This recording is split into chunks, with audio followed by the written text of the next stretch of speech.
আসসালামু আলাইকুম এভরিওয়ান, সবাই কেমন আছেন? আশা করছি আলহামদুলিল্লাহ ভালো আছেন। আজকে ঈদের তৃতীয় দিন, তো সবাইকে আবারও ঈদ মোবারক। এখন আমি কিছু কাজ করতেছি আর ভাবলাম তো ভিডিও করি। বাসার লোক না আসলে যে অবস্থা হয়, 10 দিনের ছুটিতে বাড়ি গেছে, আল্লাহ জানে আমার কি অবস্থা হবে। চালিয়ে যাচ্ছি, জানি না। তো আজকে আমি যেহেতু মাংস খেতে খেতে একেবারে বোর হয়ে গেছি, মাংস আর ভালো লাগছে না। মাংসটা আছে, কলিজা ভুনা করলাম।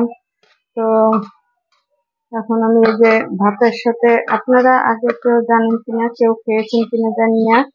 আমরা আগে দেখতাম ছোটবেলায় মাকে বা বাসার লোকজন যারা আছে তাদেরকে দেখতাম যে আলু ভর্তা বানাতো। এখন তো আমরা আলু খোসা সহ আপনার এসে দিয়ে দিয়ে একটু পানি দিয়ে সেদ্ধ করে তারপরে এটাকে আলু ভর্তা বানাই। এটার স্বাদ আবার একরকম। আবার আগে দেখতাম যে বাড়িতে কিন্তু আলাদাভাবে যারা যারা আছে, দেখেছেন তারা তো জানে না, অনেকে জানেন না যে আলুটারে এরকম ভাতের ভিতরে এরকম সেদ্ধ দিয়ে এটার খেতে কিন্তু মজা অন্যরকম।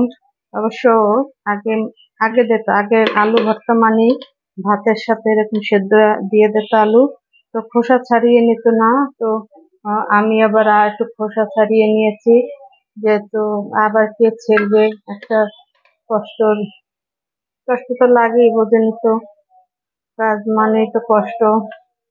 এই যে দেখেন ভাতের সাথে আমি আলু সেদ্ধ দিয়ে দিয়েছি, একদম নরম হয়েছে। এই আলু ভর্তাটা খেতে কিন্তু অন্যরকম স্বাদ, অন্যরকম মজা। এই যে দেখতে পাচ্ছেন। তো আমি এক এক করে আলুগুলো উঠিয়ে নিচ্ছি। আগে পেঁয়াজ মরিচ ভেজে রেখেছি, তেল দিয়ে ভাজিনি, যেহেতু সর্ষে তেল দেবো সেজন্য আগে একটু পেঁয়াজ আর মরিচ শুকনো করে ভেজে রেখেছি।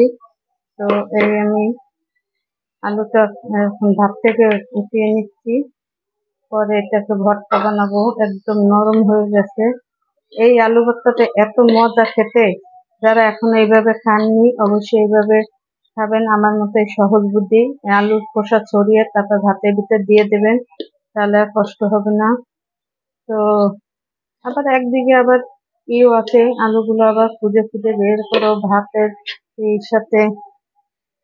তো আমি এই যে ভাতের কয়টা দিছি তাও তো মনে নাই, আল্লাহ জানে।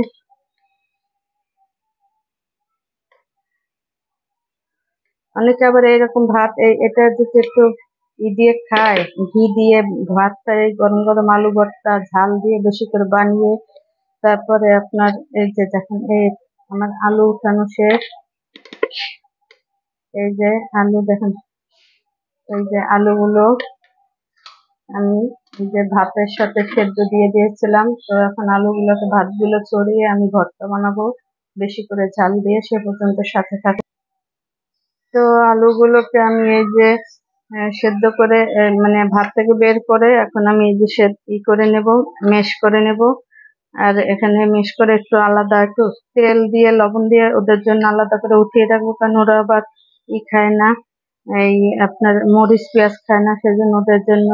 হ্যাঁ, সংসার মানে জ্বালা আছে। এই যে বলি না, আমরা সারাদিন কাজকর্ম করলেও বলবে কাজ করি না। বিয়ের পর থেকেই তো আমরা, বিয়ে তো নয়, বাসা কাজের মানুষের সাজে।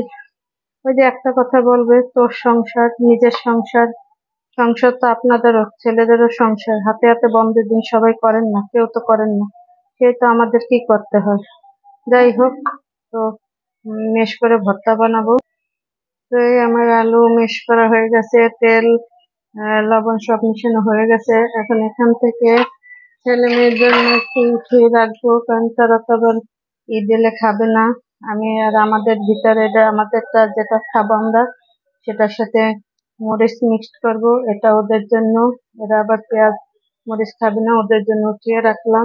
দেখতে দেখায় আলু ভর্তা ভাই, কিন্তু কাজের কষ্টের শেষ নেই। এই যে দেখেন পেঁয়াজ মরিচ আমি করে ভেজে রেখেছি, মাখিয়ে রেখেছি, এখন এটার সাথে মাখিয়ে দেব।